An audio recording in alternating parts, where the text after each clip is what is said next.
Moms, do you have health, relationship, financial, or family questions that you want to ask God and gain His answers? This podcast is going to help you do just that. Stay tuned. Hello, moms. Welcome to the Front Parking Spot podcast. I am so glad you're here. I'm Jennifer Bosma, wife, mom, grandma, former teacher for 23 years, and now a Christian children's book author and your podcast host.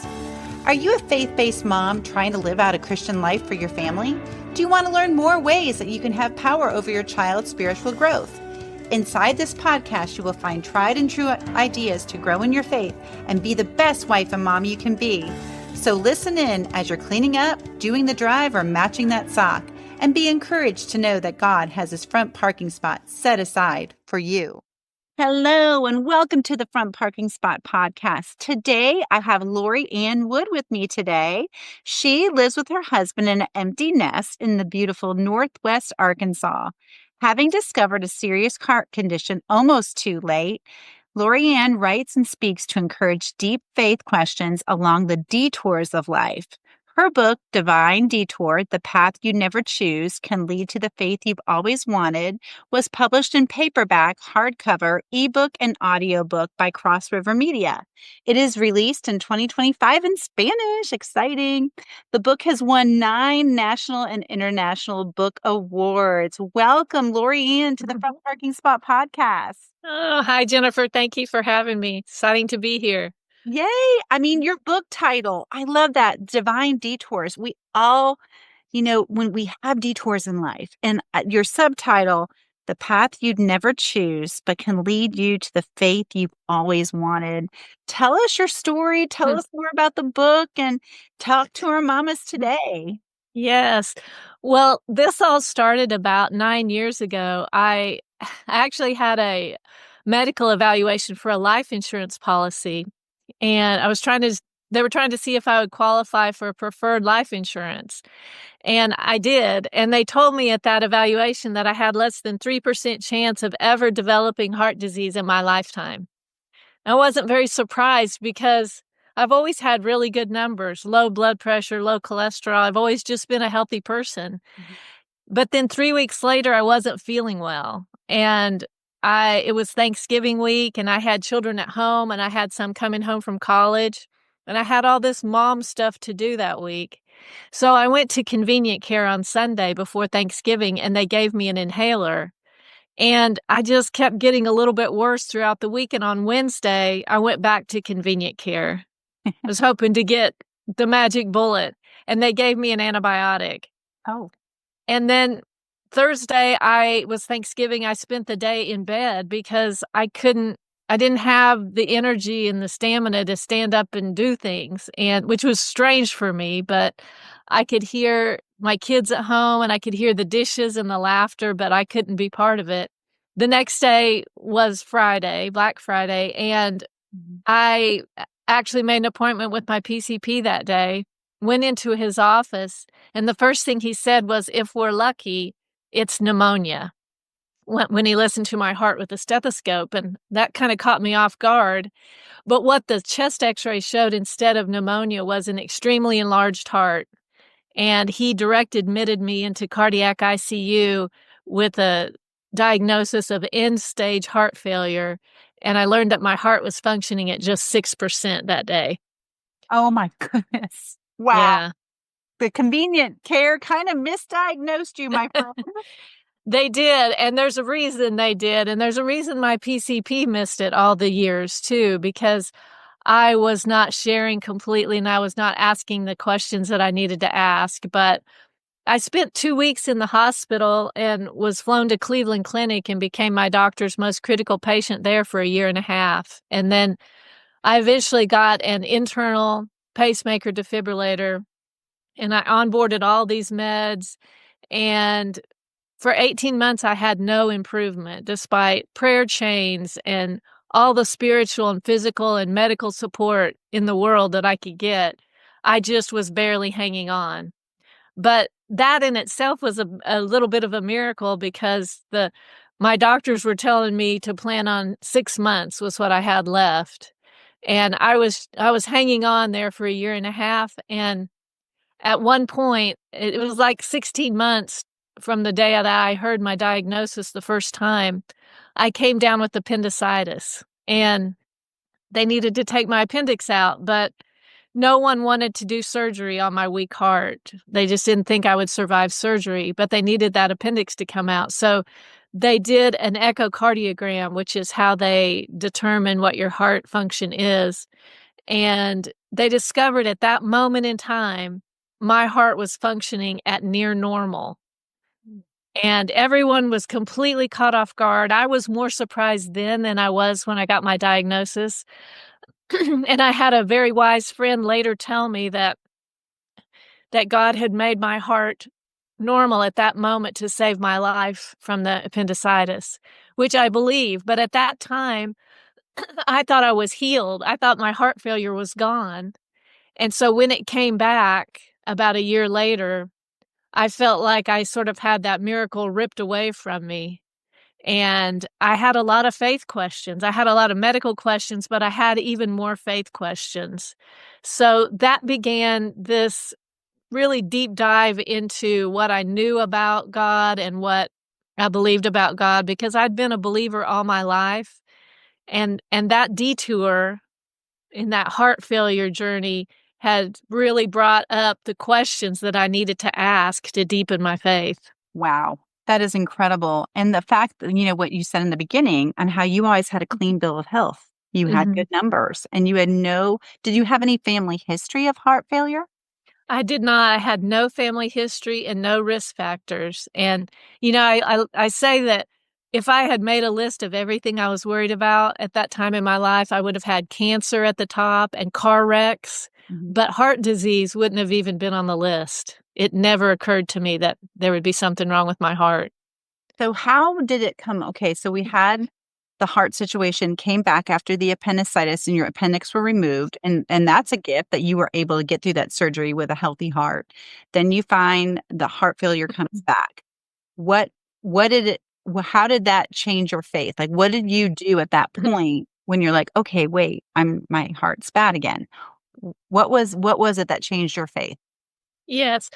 So, I think if we go back to when I got my appendix out and they said, "Hey, your heart is functioning at almost normal. We're going to go ahead and take your appendix out." I remember distinctly being rolled into surgery and I'm thinking, I just got my life back. And I thought, I get my story. My story is one of divine healing and answered prayer and God's provision. And I was ready to tell that story. And I did tell it for a while. But then once my function started dropping again and I was in active heart failure a year later, I just had so many questions about why. Where was God? Was he involved in any of it? Where is he now if he was? And I started to write, and I started to write for myself at first. And then when I did, and I'm asking some really hard faith questions that I was kind of embarrassed to have, honestly, at my age. And I started to ask them anyway. People were saying, I don't have heart failure or any kind of health detour, but I'm asking those same questions myself because I'm on a family detour or financial detour, Mhm. loss of a child or bankruptcy, something like that. And so I knew I was onto something, that these questions were something that people needed to be able to ask. Right, because, they're asking these questions, and I like the way you paralleled it because other people may not have the heart issue, but they may have the financial, they may have other issues, they may have relational issues, so it can go through any kind of situation you're going to. So how did it lead I love the first part, the path you never choose, because that was your heart failure, but can lead to the faith you've always wanted. Because you mentioned you were faithful before. So Mhm. how did your faith change and where are you now in the process? Yes. Since I had that faith ever since I was, well, as long as I can remember, I felt like at the time that I had almost been inherited this precious vase, this precious family heirloom had been passed down to me, this faith. And at that time when nothing was going right and I couldn't reconcile what was happening with God and me, I was afraid that if I got that faith down and used it in my real life, that I would break it. Mm. And So my tendency was I wanted to put it on a shelf or bubble wrap it and put it in the attic. I didn't want to break it because if I broke it, I couldn't hand it down to my kids. And I was afraid that if I got it down and really asked it the hard questions and wrestled with it, I would break it. So I put that on the shelf for a little while. And I thought I'll come back to it when my life comes back together. But when that drug on for years, I really ran the risk of never coming back to my faith at all. And that's when I realized that the opposite of faith is not doubts or questions. The opposite of faith is walking away. It's apathy, because that's when your faith begins to die. Exactly. Now, was the vase you were afraid that you wanted to put away, was that your book that you could really pour into and share with others? Did the vase become your book? Pretty much so, yes. I started to chip away at those questions, and I was writing in, as the Holy Spirit does, I was writing in these short blurbs. And because that was what the attention span that I had. And I later learned that people who are in any type of trauma or painful situation, they have a very short attention span. And so the people reading it needed it to be in short blurbs. But I had no idea how that would ever become a book. And the book actually took the form of a collection of short essays. And so the book's a collection of 40 standalone essays that allows people in a painful trauma situation to read each one individually, come back to it. They don't feel like they're in the middle of a big project, reading a big book. And so that was something that I didn't design, but God did. I like that because sometimes with reading the kind of short stories and the short essays, that you can read that in a night. Because I know when I go to sit down and I'm like, oh, I'm going to read this book and go to sleep with it, I can only read something short. Because if I'm reading a chapter book, I only maybe get halfway through. I like that start and stop. So that makes it very tangible for readers to read. But Mhm. how is your faith now? It's great. I think one of the things that I learned through that whole process that I just described is that I needed to get that vase down and wrestle with it. And for me, that meant asking those hard questions. And once I did that, I realized that there was such power in questions because most of my life, I think I assumed that the power and the value was in the answer, but really the value is in the question. Because once I got my faith down, I firmed it up and I personalized it and I made it something I could really use in real life. And so once I did that, that became something that was way more useful to me and way more practical in what I was going through. Tell me, what was one of your hardest questions that you had to ask and a short explanation on that answer? Yeah. The book's designed to it's divided into 3 questions, and they're what I call the 3 life questions, and they're inspired by Jesus's 3 temptations in the desert, but and each one of them is difficult for me, but the one that I think was the most meaningful because it was the most difficult for me is there's a question of worry, and then there's a question of doubt, and then there's a question of control. And all of those I wrestle with, but the question of doubt is what I call, is God always good? And if you were to Google, or I guess now ask AI, what's the biggest faith question that people wrestle with? You would always see, is God always good? Somewhere near the top of that list. And I I wrestled with that one because what I was going through didn't feel good. Right. And when we have a painful situation in our lives and feels like either God's not listening or he's choosing to do something that's painful that we don't understand, that's when we have to question, is God always good? And I think that question is a valid question. And it's one that most of us it kind of nags at the back of our mind all the time because we see innocent people suffer all the time. And that nagging, once we get thrown off on a detour, like for me, it was heart failure, but once you get thrown off on a detour, those questions, they demand your attention. And so that's what happened for me. Wow. That is a very good question. And that's Mm. interesting that when you Google that, that is the first thing that comes up. Now tell the listeners, how is your health now? Because they're probably wanting to know, like, how is she now? What's your health snapshot right now? Yes. So what I've learned over the years, and it's been 9 years now, which is a little miracle in itself, but what I've learned is that heart failure is a chronic progressive disease. So it never goes away, and it only goes in one direction. And if people have been listening, they're saying, "But what about when it was near normal that one time?" If you think about a line graph that slopes down, it's going downward. Sometimes you can have spikes up in the readings, and that's what was happening to me. Or as my friend said, that's when God intervened and said, "It's gonna be normal right now so they can get your appendix out." So, this chronic progressive disease was something that I had to learn to live with. I had to make a lot of lifestyle changes. I take a lot of medications.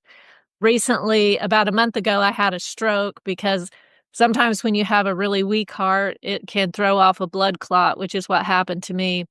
So there's just ongoing adjustments and concerns that I'm dealing with, but I have an extremely wonderful medical team, and I have an even more wonderful spiritual support system that we have leaned on again and again and again. One of the stories I love is that early on, they made a prayer chain for me, and people signed up around the clock to pray for me. And they framed it and gave it to me, and I still have it. And one of the ladies that signed up 9 years ago had texted me just not long ago, a couple months ago, and she had a screenshot where it popped up on her phone as a reminder to pray for me, and she sent it to me and said, "Still praying." And I thought, I mean, that's commitment, and that's what has kept us going, and that's what's really strengthened my faith is that all of these other people have just carried us through those times when it was hard and it was shaky and scary. And that is the power of prayer. And Yes. when we have that power of prayer and we can put our control in that and in control in God's hand, and it just lets us be free, and it just lets us enjoy the time that we have, because no one's guaranteed tomorrow. None of us are. And but the power of prayer, and that you can pray long life, Psalm 91 tells you that too. And now in this platform on the front parking spot, you're going to have more people praying for you, Lorianne. Mm. And That's it's an great. honor, and I'm just, like, I'm just so honored that we connected and that you could share your story and in your book. How can listeners find you?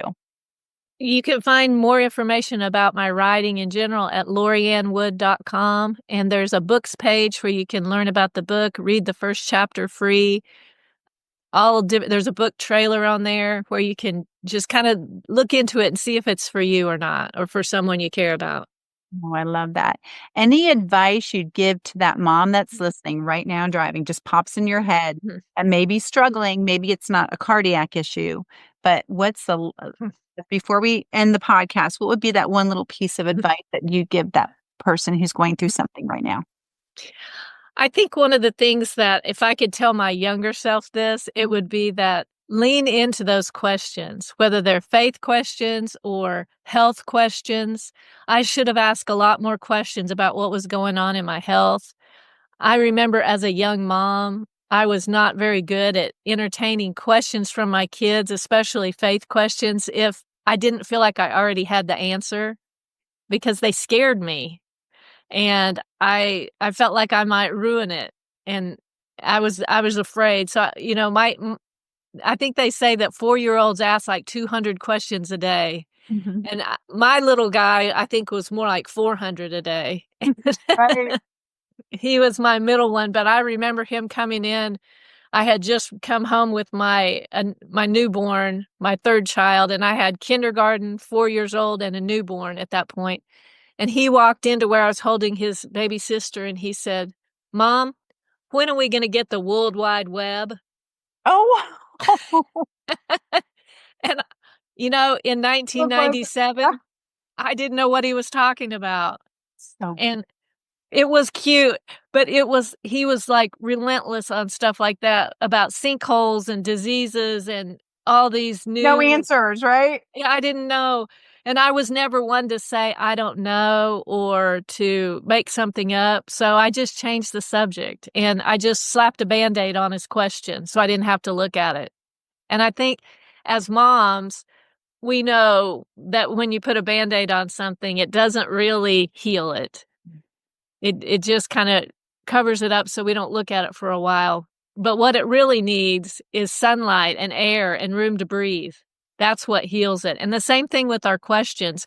If we could bring them out there and we're not afraid of them, then we get better results. And, in health, I think in any diagnosis, the earlier diagnosis that you have, the more interventions that are be available for you and the better outcome. So I would just I would just encourage the young moms to ask those questions and not be afraid of them, because that's where the power really lies, is in the question, because sometimes even when you don't have the answer, it leads to something like in the book's subtitle, A Deeper Faith.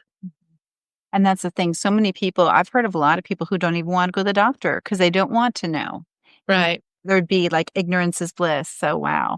Well, Lorianne, thank you so much for being here. Your message is going to resonate with a lot of moms, especially I like the last bit of advice too about the questions. And it's okay to say, hey, I don't know the answer. Let's look it up. And not to put a Band-Aid on it in anything, any question in life. Right. I agree. Thank you, Jennifer. Yes. Thank you so much for being here. What a blessing your message has been. Well, mamas, thank you so much for joining in. I know you are super busy doing all the things that can consume your day, but you took a couple of minutes to learn how God wants to build you up in your faith, family, and life, and He wants to applaud you for this. Please subscribe and review my show. This helps other moms tune in as well. I'd love to connect with you on Instagram at Front Parking Spot, on Facebook at Front Parking Spot Mom Community, or my website at jenniferbosma.com. Have an Ephesians 3:20 type of day, mamas, and be encouraged as you go for the front parking spot in your life today. God bless.